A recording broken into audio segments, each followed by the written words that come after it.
There will be another round of talks today at the White House over the threat to impose tariffs on Mexico. Administration officials will enter day 2 of negotiations with Mexican officials. The president, while abroad in France, signaled that there were some progress being made, but not enough to reach a deal.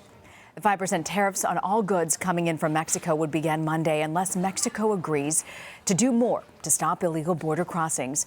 Those negotiations come as we learned that apprehensions at the border jumped 34% in May compared to April. Well, certain Republicans on the Hill have expressed concern about the situation at the border, but are also worried about mixing trade policy with immigration policy. Today, the president said that those lawmakers, quote, don't know anything about tariffs. I want to bring in Weijia Jiang and Bob Cusack. Weijia is, of course, our CBS News White House correspondent, and Bob is editor-in-chief of The Hill. So, Weijia, it really seems like the president's doubling down on tariffs with Mexico, but says that there's been some progress. Which is it? Do we have a sense?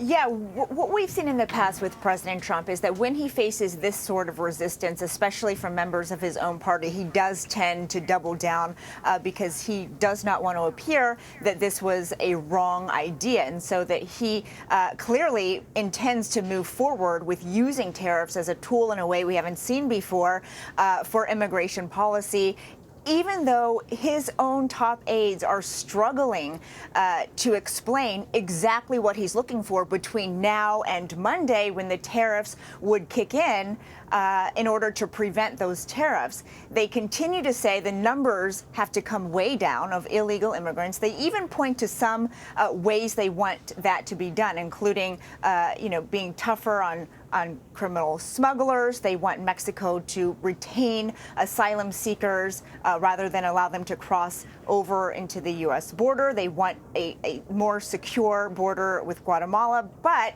they have not said how they will measure that.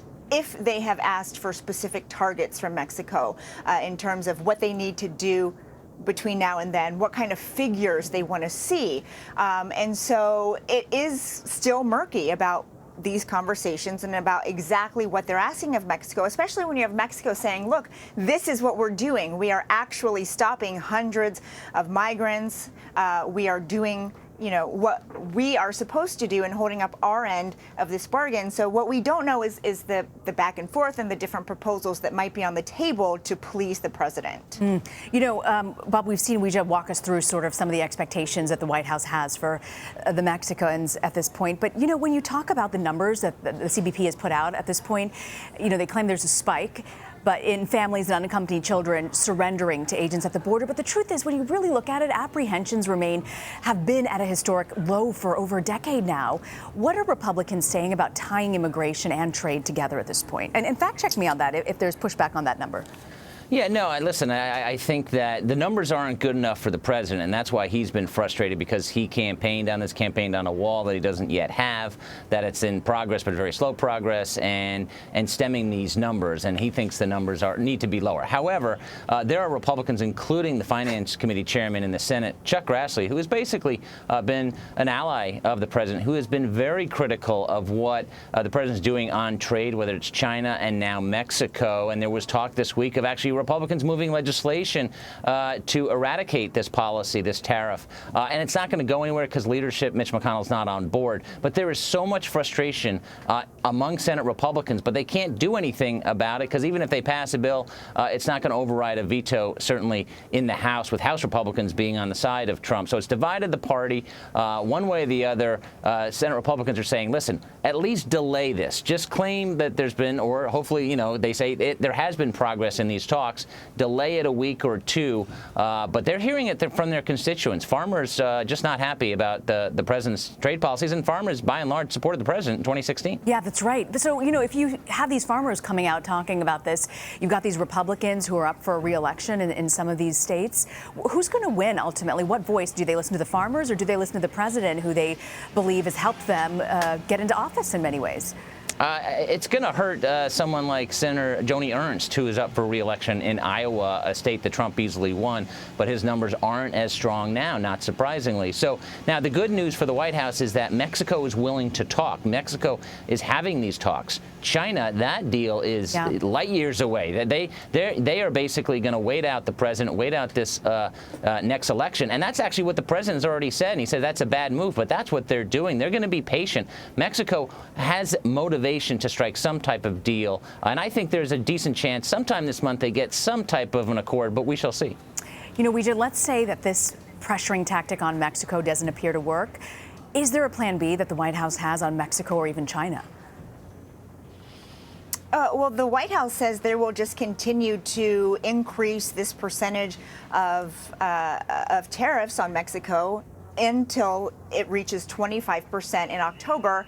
And so that is their plan right now. They think that it is going to be tough enough to force Mexico to do more at the border. You know, the problem is just, as we heard, that, you know, the president sells tariffs in a way that is not exactly right. He makes it sound like, you know, Mexico and China are going to just fork over the money, when in reality, this is a tax on goods that we purchase from these countries. And because Mexico is one of our biggest trading partners, you know, that means we're going to be paying more for everything from fruit and vegetables to cars, which would take the biggest hit, to electronics.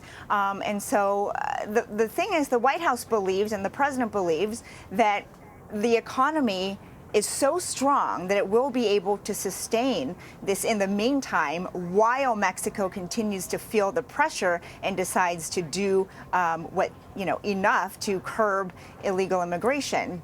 Whether that actually happens, though, you know, Republicans especially are very doubtful. Bob, I want to turn now to the battle over impeachment, impeaching the president. Political reports that Speaker Nancy Pelosi told senior Democrats, and I'm quoting here, I don't want to see him impeached. I want to see him in prison. So, Bob, if she wants to put him in prison, then she thinks he committed some sort of a crime, but she doesn't want to impeach him. So where is she going with this? Number one, I think she's saying to her committee chairman and also her progressives or liberals in the House Democratic Caucus, I'm with you. I'm on your side. But politically, this makes no sense. You can't indict a sitting president, so it has to be done through impeachment and conviction. And we know, first of all, it's not even clear, and Pelosi has raised this, that there's even the votes to open an impeachment inquiry at this time. There are over 50 House Democrats, including and also Justin Amash, one Republican, willing to start that process. But you've got to have a majority of the House. So that's a long way off from 218. She is trying to hold the line here, but I do think the next big thing that could be a game changer is Robert Mueller's testimony, which appears like it's going to happen either voluntarily through some type of deal with Judiciary Committee Chairman Jerry Nadler, or more likely through a subpoena, because Mueller wants to testify privately, and Nadler's saying, no way, we got to do it publicly. And do you have a sense of timing on that? No, that's the big question. I think Nadler's got to do it relatively soon, because these decisions have to be made before the August recess of impeachment or not. So I think they've got to either subpoena him next week or the following one, unless they reach a deal. Back to the Nancy Pelosi's comments on prison time. How's the White House reacting to the Speaker's prison comments? I just spoke to a senior administration official about this, and he says that there is a collective shrug through the West Wing after Speaker Pelosi made these comments, and that it indicates how desperate the Democrats are, because the White House believes that this is Pelosi telling Democrats that, look, it's time to stop using the word impeachment. It could hurt us, actually, as we gear up for the 2020 election. And it's time to move forward, because that's simply not going to happen, as Bob just walked through for us. And so, the explanation is that she's using now a new word, prison, because she has to maintain toughness, and she has to appear that she still wants to take action against the president, even if it's not impeachment. But the White House says, who is going to prosecute the president when he is out of office? What prosecutor is going to take on this case and move forward with charges years from now? And so they're really brushing this off and saying that it's really desperate on Pelosi's part. That's interesting to hear. Weijia Jiang and Bob Cusack, thank you both very much for joining us. Thanks, Rita. Sure.